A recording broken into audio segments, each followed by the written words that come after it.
Gardeners are returning to old-world soil practices that modern agriculture forgot, but few methods are as powerful, controversial, or misunderstood as the raw milk soak.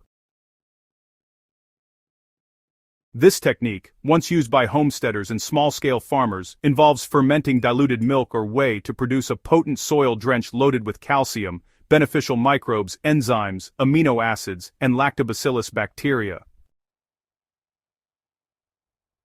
Done correctly, it strengthens plant tissues, improves soil structure, boosts disease resistance, and fuels explosive root growth. Done incorrectly, however, it becomes smelly, messy, and microbiologically unstable.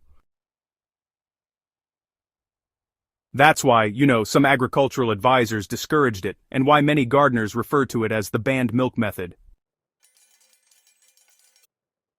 But when prepared the right way, with proper dilution and controlled fermentation, it is honestly one of the most effective biological soil conditioners you can produce at home. This guide walks you through how it works, the science behind its power, and how to use it without attracting pests, or, well, foul odors.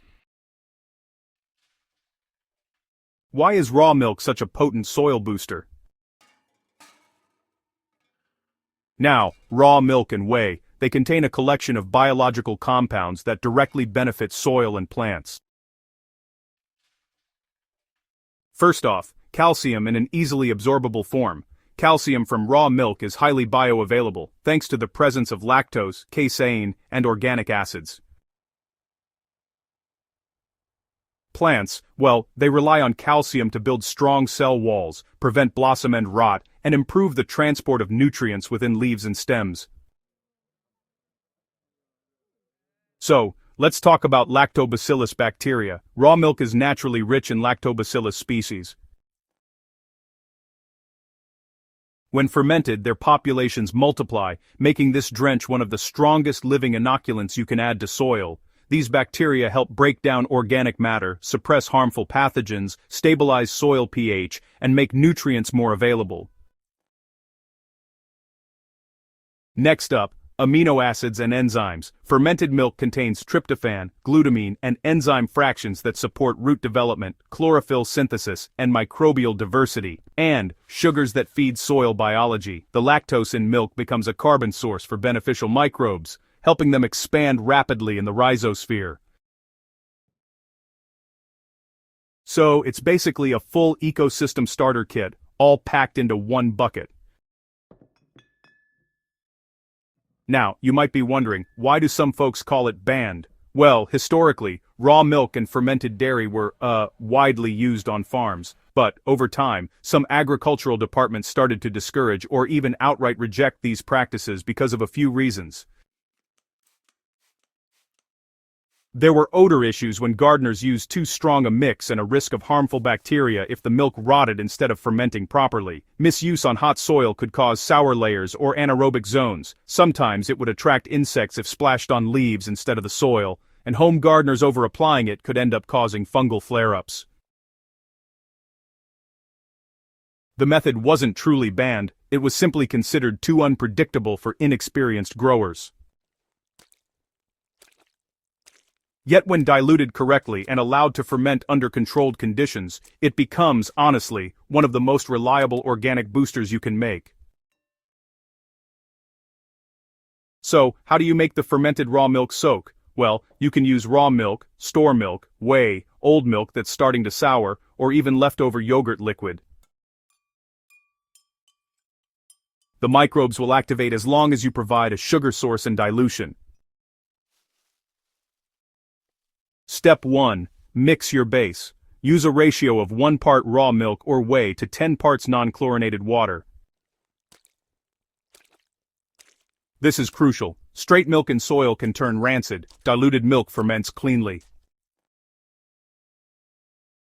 Step 2.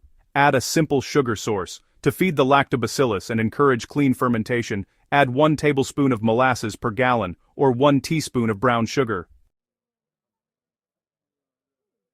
This prevents foul odors and triggers lactobacillus dominance. Step 3. Ferment for 3 to 5 days. Alright, so, Keep the mixture in a loosely covered bucket. You want the gases to escape, but you also need to keep insects blocked out. Now signs it's ready are pretty clear. The bubbles slow down, it smells tangy instead of rotten, and the liquid becomes just a bit cloudy or creamy. If it smells rancid, you need to dump it. Something went wrong there. A proper fermentation should smell like yogurt or kefir, not like garbage. So, how do you use it safely and effectively? Well, this drench is extremely potent, so, dilution is everything. For soil drenching, just mix 1 cup of fermented milk solution into 1 gallon of water. You can use it to strengthen seedlings, prevent blossom end rot, improve soil biology before planting, and feed those heavy feeders like tomatoes, peppers, and squash. Go ahead and apply it every 3 to 4 weeks. For reviving dead or compacted soil, you'll want to use a stronger dilution, 1 part fermented milk to 5 parts water. Go ahead and water it deeply into your beds, then cover it with mulch on top. The lactobacillus, will really ignite microbial activity under that mulch layer. For compost acceleration, milk's microbes digest organic matter rapidly. Just add half a cup per cubic foot of compost, and then mix it lightly. The pile will heat faster and, break down stubborn material. For preventing powdery mildew on leaves, you should only use a whey-based ferment, not whole milk. And, make sure your dilution is at least 1 part ferment to 30 parts water. Spray in the early morning, and, never in full sun. So, why does this work better than, many store products? The fermented raw milk drench actually combines benefits that are usually only found in several different commercial inputs. You get a calcium supplement, a microbial inoculant, a compost accelerator, a soil activator, and a biostimulant all in one. And yet, it really costs nothing if you already have expired milk or maybe just some leftover whey sitting around. But, more importantly, it supports contagious microbial activity, a sort of cascading domino effect where these beneficial microbes multiply fast and just keep on improving your soil long after you've applied them. Honestly, this is the heart of regenerative gardening, turning what would be waste into living soil systems.